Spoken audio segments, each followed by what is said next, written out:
सच के साथ। नमस्कार, सिटी वाराणसी लाइव में आप सभी का स्वागत है। मैं हूं अमित मिश्रा। आइए नजर डालते हैं आज के हेडलाइंस पर। G20 के मेहमानों के स्वागत हेतु दुल्हन सरीखी सजी काशी। गंगा घाटों से लेकर सड़कों तक की गई है आकर्षक सजावट।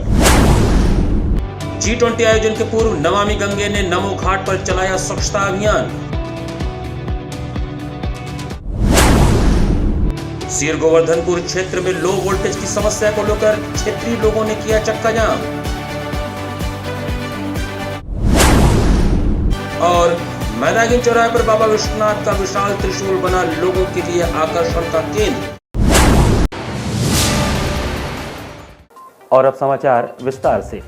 G20 देशों के विकास मंत्रियों की बैठक के मद्देनजर काशी शहर बेहद आकर्षक तरीके से सजाई जा रही है। 11 से 13 जून तक वाराणसी में G20 देशों के विकास मंत्रियों की बैठक प्रस्तावित है। योगी सरकार G20 देशों के मेहमानों के काशी आगमन से पहले काशी को बेहद आकर्षक तरीके से सजा रही है, जहां एक ओर शहर में बागवानी, स्कल्पचर और खूबसूरत लाइटिंग की गई है, तो वहीं दूसरी ओर काशी की खूबसूरती में ऑर्नामेंटल टावर चार चांद लगा रहे हैं।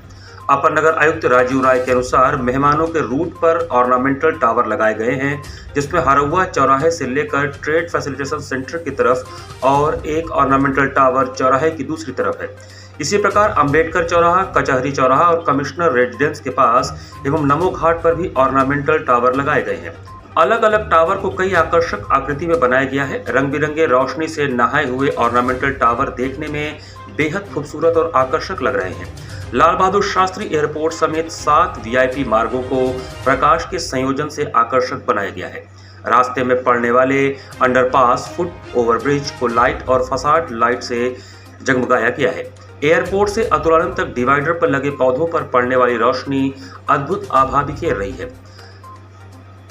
एयरपोर्ट से हरौआ मार्ग के ब्रिज पर G20 देशों के झंडे लगाए गए हैं। वरुणा ब्रिज को भी फूलों और अलग अलग रंगों के प्रकाश से खूबसूरती से सजाया गया है। इन मार्गों के अलावा गंगा घाटों को भी बेहद आकर्षक ढंग से विद्युत झालरों द्वारा सजाया गया है। आपको बता दें कि इस सम्मेलन में दुनिया के G20 देशों के आर्थिक महाबली देशों के मेहमान शामिल होंगे। पूरे विश्व में काशी की अपनी अलग पहचान है। ब्रांड बनारस बन चुकी काशी की ब्रांडिंग का G20 सम्मेलन एक सुनहरा अवसर भी है। G20 बैठक के पूर्व नमामि गंगे के सदस्यों ने नमो घाट पर स्वच्छता अभियान चलाया। पर्यावरण को सुरक्षित रखने और जलवायु परिवर्तन से जुड़ी भविष्य की चुनौतियों का संगठित होकर मुकाबला करने की अपील करते हुए नमामि गंगे ने G20 बैठक के पूर्व नमो घाट पर स्वच्छता अभियान चलाया।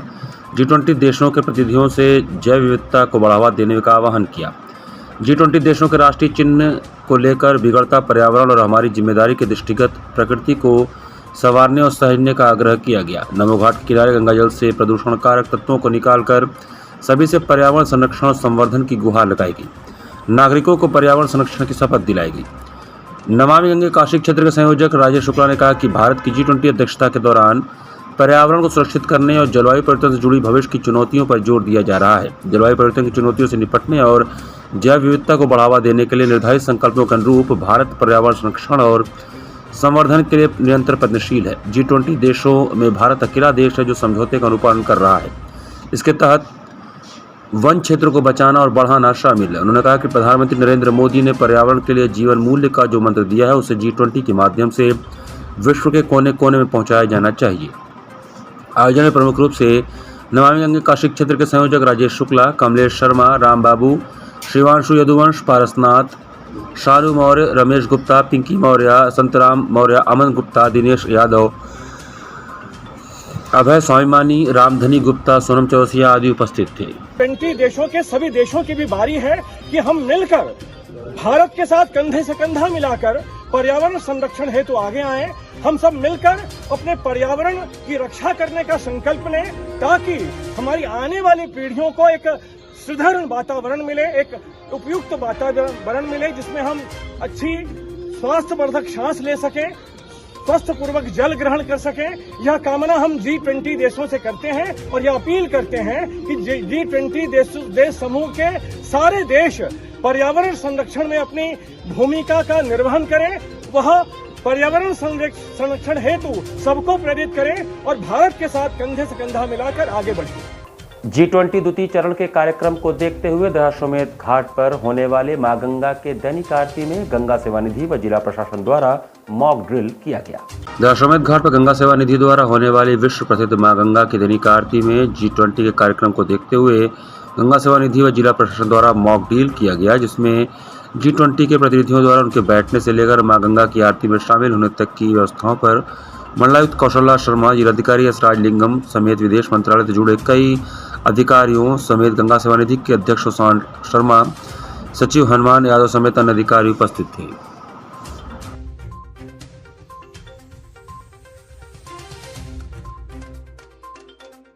G20 के दूसरे चरण की तैयारियों के चलते मैदागिन चौराहे पर लगाए गए बाबा विश्वनाथ के त्रिशूल का ठेला पटरी व्यवसायी समिति के लोगों ने दुग्धाभिषेक कर पूजन किया।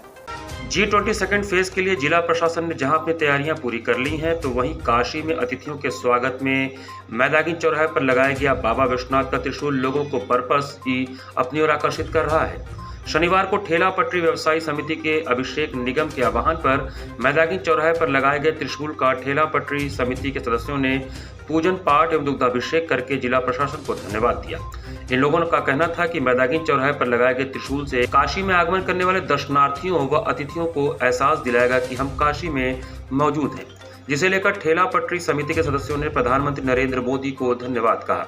साथ ही जिला प्रशासन से अपील की कि जिस तरह से काशी को भिक्षावृत्ति से मुक्त किया गया है, उसी तरह मैदागिन चौराहे पर शरारती तत्वों व नशेड़ियों के जमावड़े को भी समाप्त किया जाए। आज हम लोगों ने मैदागिन चौराहे पे जो बाबा भोलेनाथ का त्रिकुंड त्रिशूल जो जिला प्रशासन ने मैदागिन चौराहे पे लगाकर भव्य दिव्य बनवाया है कि हमारे जितने G20 के अतिथियों का वाराणसी में आगमन हो, और या तो हमारे जो पर्यटक आ रहे हैं बाहर से उनको मैदागिन पे लगे कि हम काशी में आ चुके हैं। आज ये ऐसा लग रहा है। मैं जिला प्रशासन से जितने भी हो बहुत ज्यादा जिला प्रशासन का मैं धन्यवाद देना चाहता हूँ, और भारत के यशस्वी प्रधानमंत्री जी से मैं उनको धन्यवाद नमन करता हूँ कि आज हमारे सपनों को आज आप पूरा कर रहे हैं बनारस में।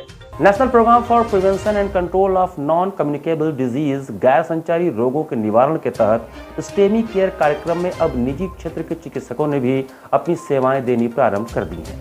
National programme for prevention and control of non communicable disease गैर संचारी रोगों के तहत स्टेमी केयर कार्यक्रम में निजी क्षेत्र के चिकित्सक भी अपनी सेवाएं देने के लिए स्वास्थ्य विभाग से जुड़ने लगे हैं। शनिवार को पंडित दीनदयाल उपाध्याय राजकीय चिकित्सालय पांडेपुर में जनपद के ख्याति प्राप्त हृदय रोग विशेषज्ञ DM cardiologist doctor Utpal Sharma ने अपनी सेवाएं देने के लिए सहमति दे दी है। उनकी ओर से अब ओपीडी की सेवाएं दी जाएंगी। शनिवार को मुख्य विकास अधिकारी हिमांशु नागपाल, मुख्य चिकित्सा अधिकारी डॉक्टर संदीप चौधरी, मुख्य चिकित्सा अधीक्षक डॉक्टर आर.के. सिंह की उपस्थिति में डीडीयू चिकित्सालय की कक्ष संख्या 219 में उन्होंने ओपीडी की सेवा देने का शुभारंभ किया। इस अवसर पर मुख्य विकास अधिकारी हिमांशु नागपाल ने कहा कि गैर संचारी रोगों में हृदय रोग से मरने वाले रोगियों की संख्या अत्यधिक है। इसको देखते हुए निजी क्षेत्र के चिकित्सकों का जन सामान्य को सेवाएं देने का यह प्रयास बहुत ही सराहनीय है। हम आशा करते हैं कि अन्य निजी क्षेत्र के विशेषज्ञ चिकित्सक भी सार्वजनिक क्षेत्र में अपनी सेवाएं देने के लिए आगे आएंगे। इस अवसर पर डॉक्टर प्रेम प्रकाश, डॉक्टर निकुंज वर्मा, डॉक्टर अतुल सिंह सहित अन्य चिकित्सक उपस्थित थे। यहाँ पर वक्त चला छोटे से ब्रेक का। बने रहिए सिटी वाराणसी लाइव के साथ। वाराणसी लाइव सच के साथ। I am a student of Jeevandeep Mahavidyalaya. I am proud of Mahavidyalaya for excellent faculty, best support and best infrastructure and best place. I am a student of Jeevandeep Mahavidyalaya. I am proud of Mahavidyalaya for excellent faculty, best support and best infrastructure and best place. I am a student of Jeevandeep Mahavidyalaya. I am proud of Mahavidyalaya for excellent faculty, best support and best infrastructure and best place. Corona virus ने देश में एक बार फिर से रफ्तार पकड़ ली है। ऐसे में जरूरी है कि सभी लोग पूरी एहतियात बरतें। घर से बाहर निकलते समय मास्क का सदैव प्रयोग करें। समय समय पर हाथों को सैनिटाइजर से सैनिटाइज करें। ज्यादा भीड़ भाड़ वाली जगहों में जाने से बचें। 2 गज की दूरी का पालन करें। स्वस्थ रहें, सुरक्षित रहें। जनहित में जारी वाराणसी लाइव। वाराणसी लाइव सच के साथ। ब्रेक के बाद आपका स्वागत है। सीर गोवर्धन सहित आसपास के क्षेत्रों में लो विद्युत वोल्टेज की समस्या को लेकर क्षेत्रीय लोगों ने चक्का जाम किया। सीर गोवर्धनपुर सहित आसपास के क्षेत्रों में लो वोल्टेज की समस्या को लेकर क्षेत्रीय लोगों ने व बीजेपी के पार्षद पति के साथ चक्का जाम कर धरने पर बैठे। लंका टाफी मार्ग पर चक्का जाम कर रहे लोगों का कहना था कि जब तक जेई व एसडीओ मौके पर नहीं आते तब तक चक्का जाम इसी तरह रहेगा। उन्होंने कहा कि हम लोगों को पिछले काफ़ी समय से लो वोल्टेज मिलता आ रहा है, जिससे हम लोगों का समरसेबल नहीं चल पाता। आए दिन टीवी, कूलर, पंखा जल जा रहा है। शिकायत करने के बावजूद भी लोग नहीं सुन रहे हैं। वहीं एडवोकेट डीएन यादव ने कहा कि जनता की समस्या यह है, विद्युत विभाग के लोग मौके पर आकर देखें। जब तक मौके पर आकर देखेंगे नहीं तब तक हम लोग यहां से उठेंगे नहीं। इस विरोध प्रदर्शन में एडवोकेट डीएन यादव, बीजेपी पार्षद पतिराम सिंह, कल्लू देव, शरण जयप्रकाश, सबलू, अजय, फौजी, गंगाराम यादव इत्यादि लोग शामिल थे। समस्या ये हमारे करीब 4 महीने से है, वोल्टेज को लेकर जी, ट्रांसफार्मर को लेकर। हम लोग कई बार एटीएम जेई यहाँ के लोकल अधिकारियों से बात किया, उन्होंने केवल हमको आश्वासन दिया आज ठीक हो, कल ठीक हो जाएगा। हमने लिखित उनको दिया, शिकायत पत्र दिया, उसके बावजूद इन्होंने हमारा कोई सुनवाई नहीं हुई। तो आज चक्का जाम करने का चक्का जाम इसलिए करना पड़ा कि जब सुनवाई नहीं हुई उसके बाद हमने चक्का जाम करने का निर्णय लिया और मौके पर जेई साहब आए हुए हैं। क्या आश्वासन मिला, क्या बातचीत? आश्वासन मिला, जेई साहब चेक कर रहे हैं। उसके बाद हम लोग का धरना प्रदर्शन अभी स्थगित हुआ है। आगे का प्रोग्राम हम लोग का, अगर ये ट्रांसफार्मर नहीं बदला गया, वोल्टेज लो सही नहीं किया गया, तो आगे भी 1 हफ्ते बाद हम धरना प्रदर्शन करेंगे। काशी में यातायात जाम की समस्या दिनों दिन विकराल रूप धारण करती जा रही है। काशी में जाम की समस्या कोई नई बात नहीं है। पहले जाम की समस्या के लिए गुदौलिया, नई सड़क विख्यात थे। फिर जैसे जैसे शहर और बाजार का विस्तार होता गया, जाम का दायरा भी बढ़ता गया। अब तो शहर में जिधर देखो उधर ही जाम की समस्या दिख जाएगी। चितैपुर थाना अंतर्गत हैदराबाद गेट का मार्ग भी उन्हीं में से एक है। यहाँ जाम की समस्या तो जैसे आम हो गई है। आए दिन इस मार्ग पर जाम लगा रहता है। नगर निगम और ट्रैफिक विभाग तो शहर के जाम की समस्या को दूर करने को लेकर आए दिन दावा करते रहते हैं, परंतु धरातल पर ऐसा कुछ भी नहीं दिख रहा है। लोग जाम के कारण घंटों फंसे रहते हैं। इससे राहगीर, पढ़ने वाले स्कूली बच्चे, कामकाजी सहित अन्य लोग बुरी तरह से प्रभावित हो रहे हैं। जाम के कारण लोग चिड़चिड़ा होते जा रहे हैं। आपको बता दें कि हैदराबाद गेट पर ट्रैफिक सिपाही होने के बावजूद जाम लगा रहता है। स्थानीय नागरिक रविशंकर ने बताया कि जाम की समस्या यहाँ से हाईवे प्रारंभ होती है, वहाँ से लेकर नरिया तक रहता है। इसका मुख्य कारण उन्होंने बेतरतीब खड़े वाहन और अवैध पार्किंग के साथ ही ठेला खोमचा वालों को बताया। भाजपा के 9 वर्ष के कार्यकाल के पूर्ण होने पर पराड़कर भवन में शुक्रवार को व्यापारिक सम्मेलन का आयोजन किया गया। विश्व के लोकप्रिय एवं सर्वमान्य नेता, काशी के सांसद एवं प्रधानमंत्री नरेंद्र मोदी के नेतृत्व में सेवा, सुशासन और गरीब कल्याण को समर्पित स्वर्णिम 9 साल पूर्ण होने पर शुक्रवार की देर शाम गोलघर स्थित पराड़कर स्मृति भवन के गर्दे सभागार में वाराणसी संसदीय क्षेत्र के व्यापारिक सम्मेलन का आयोजन किया गया। सम्मेलन के मुख्य अतिथि उत्तर प्रदेश सरकार के मंत्री कपिल देव अग्रवाल ने कहा कि व्यापारिक वर्ग ही राष्ट्र के लिए सर्वस्व समर्पित करता है। व्यापारी अर्थव्यवस्था को मजबूती प्रदान करता है, इसलिए वह देश का ऋण होता है। उन्होंने कहा कि जब भारतीय जनता पार्टी जनसंघ हुआ करता था, दीपक चुनाव चिन्ह हुआ करता था, तब भी देश का व्यापारी जनसंघ को ही वोट देता था। राष्ट्रीय स्वयंसेवक संघ को जीवंत रखने तथा प्रचारक देने का काम भी व्यापारिक वर्ग ही करता है। जब जब राष्ट्र के ऊपर संकट आता है, यही व्यापारिक वर्ग आगे बढ़कर राष्ट्र के निर्माण में अहम भूमिका निभाता है। उन्होंने कोरोना काल की चर्चा करते हुए कहा कि कोरोना काल में सभी प्रतिष्ठानें बंद हो गई थी, मगर सभी देशवासियों की सहायता भी यही व्यापारिक वर्ग ने किया। जैसे व्यापारी संपत्ति की रक्षा करता है, वैसे इस व्यापारिक वर्ग भारतीय जनता पार्टी का भी संरक्षण करता है। इसके पूर्व अतिथियों ने डॉक्टर श्याम प्रसाद मुखर्जी एवं पंडित दीनदयाल उपाध्याय के तस्वीर के समक्ष दीप प्रज्वलन कर उनके चित्र पर पुष्प अर्पित किया। व्यापारिक सम्मेलन के प्रारंभ में क्षेत्रीय अध्यक्ष दिलीप सिंह पटेल ने विषय प्रस्तावना रखते हुए कहा कि समय, परिस्थितियों और संकट के समय में व्यापारिक वर्ग ही सदैव चिंतन करता है तथा विपरीत परिस्थितियों में लाखों नौजवानों को रोजगार भी मुहैया कराता है। विधायक एवं पूर्व मंत्री डॉक्टर नीलकंठ तिवारी ने कहा कि 9 साल के गौरव को काशी का प्रत्येक नागरिक बड़े ही आत्मभाव से स्वीकार करता है।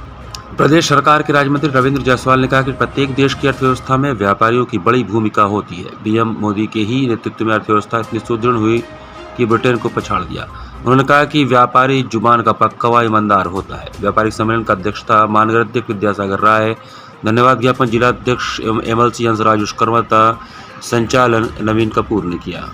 काशी हिंदू विश्वविद्यालय संबद्ध बसंत कन्या महाविद्यालय में छात्राओं के बीच शनिवार को टैबलेट का वितरण किया गया। काशी हिंदू विश्वविद्यालय से संबंधित विद्यालय बसंत कन्या महाविद्यालय में छात्राओं में टैबलेट का वितरण शनिवार को किया गया। बसंत कन्या महाविद्यालय के 75 छात्राओं को टैबलेट मिलते ही उनके चेहरे पर मुस्कान आ गई। छात्राएं टैबलेट पाकर काफी प्रसन्न नजर आ रही थीं। इस दौरान वसंत कन्या महाविद्यालय की प्राचार्य रचना श्रीवास्तव, कैंट विधानसभा के विधायक सौरभ श्रीवास्तव, छात्र अधिष्ठाता प्रोफेसर अनुपम कुमार नेमा ने छात्राओं में टैबलेट का वितरण किया।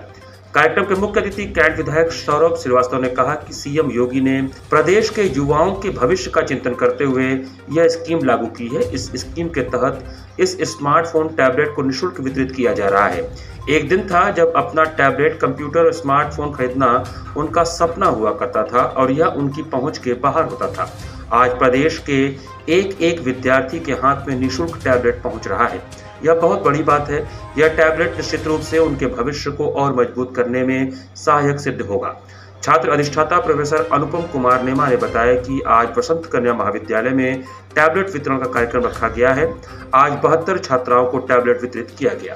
आदरणीय मुख्यमंत्री योगी आदित्यनाथ जी महाराज को कोटिशा धन्यवाद देता हूँ, आभार ज्ञापित करता हूँ, जो वह प्रदेश के युवाओं के भविष्य के चिंतन करते हुए उन्होंने यह स्कीम लागू की है। इस स्कीम के तहत स्मार्टफोन, टैबलेट बच्चों को निःशुल्क दिया जा रहा है। एक दिन था जब अपना कंप्यूटर, अपना टैबलेट, अपना लैपटॉप खरीदना हर बच्चे का सपना हुआ करता था और यह उनकी पहुंच से बाहर होता था। आज प्रदेश के एक एक विद्यार्थी के हाथ में निःशुल्क टैबलेट पहुंच रहा है। ये बहुत बड़ी बात है। यह टैबलेट निश्चित रूप से उनके भविष्य को और मजबूत करने में सहायक सिद्ध होगा। 21 जून विश्व योग दिवस के उपलक्ष्य में अस्सी घाट पर 95 बटालियन केंद्रीय रिजर्व पुलिस बल द्वारा योग दिवस का आगाज किया गया। 21 जून विश्व योग दिवस के उपलक्ष्य में शनिवार को अस्सी घाट पर 95 बटालियन के कमांडेंट अनिल कुमार वृक्ष की अध्यक्षता में एवं अनिल कुमार सिंह गंगा हरितिमा अभियान के ब्रांड एम्बेसडर उत्तर प्रदेश के सहयोग से सुबह 6 बजे से 7 बजे तक योग कार्यक्रम कराया गया। 95 बटालियन केंद्रीय रिजर्व पुलिस बल पहाड़िया ने विश्व योग दिवस का आगाज किया। इसका मुख्य उद्देश्य ऑफिसर्स व जवानों को शारीरिक रूप से और मानसिक रूप से स्वस्थ रखना तथा आम जनमानस को योग के प्रति जागरूक करना था। इस कार्यक्रम के मुख्य अतिथि हंसराज विश्वकर्मा MLC थे तथा विशिष्ट अतिथि योग गुरु विजय मिश्रा, डॉक्टर रत्नेश वर्मा, संस्थापक और सचिव सुबह बनारस आनंद कानन एवं मनीष पांडे श्रेया सिंह थी। इस अवसर पर योग गुरु द्वारा जवानों को प्राणायाम करने के लिए बताया गया, जिसमें प्रमुख तौर पर कपालभाति, अनुलोम विलोम, ब्राह्मणी, ओम व्यायाम आदि कराए गए। मुख्य अतिथि के द्वारा प्राणायाम व्यायाम के फायदे ऑफिसर्स व जवानों को बताए गए। योग यहाँ हुआ है सुबह बनारस के तहत। निश्चित तौर पर अपने कमांडेंट अनिल जी का भी है, इनके पूरे टीम का मैं बहुत बहुत आभार करता हूँ। इससे क्या है कि प्रेरणा होता है कि देश के जवान भी इस योग को आगे बढ़ाने के लिए पूरा अपना योगदान दे रहे हैं। लोगों को, चाहे किसी भी उम्र के हों, किसी भी जाति के लोग हों, उन सबको योग से जोड़ने का हमारा मकसद है और एक फोर्सेस के बीच में और आम पब्लिक के बीच में भी एक सामंजस्य पैदा करने की कोशिश है यहाँ पे। आज जवानों ने योग किया, कितनी संख्या में लोग रहे होंगे, किस तरीके का सेशन? हाँ, हमारे जो जवान थे लगभग इसमें हैं 70 से 80 जवान हमारे यहाँ पे थे। उसके अलावा आम पब्लिक के हर उम्र के लोग, इसमें बच्चे हों, चाहे महिला हों, चाहे बुजुर्ग हों, सभी तरह की उम्र के लोगों ने इसमें पार्टिसिपेट किया और इसमें है सृजन संस्था है, उसको उनके सहयोग से हमने ये आयोजित किया है और इसमें सभी का अपना योगदान रहा है और सबने अपने बढ़ चढ़ के इसमें भाग लिया। और आइए अब जानते हैं अपनों की तलाश के बारे में। यह चित्र है 18 वर्षीय विराट केसरी का, जो 3 जून 2023 शाम 4:30 बजे से लापता है। 5 फीट 5 इंच के कद वाले गेहुआ रंग के गहरे मजबूत बदन वाले विराट ने काले ग्रे रंग की लाइनिंगदार टी शर्ट और नीले कलर की लोअर तथा हरे रंग की चप्पल पहन रखी है। जिस सज्जन को भी इनके बारे में कोई सूचना मिले, कृपया 9455959884 या 9307898186 नंबर पर सूचित करने की कृपा करें। इसी के साथ सिटी वाराणसी लाइव के संस्करण में समाप्त करते हैं। मुझे दीजिए आज्ञा। नमस्कार।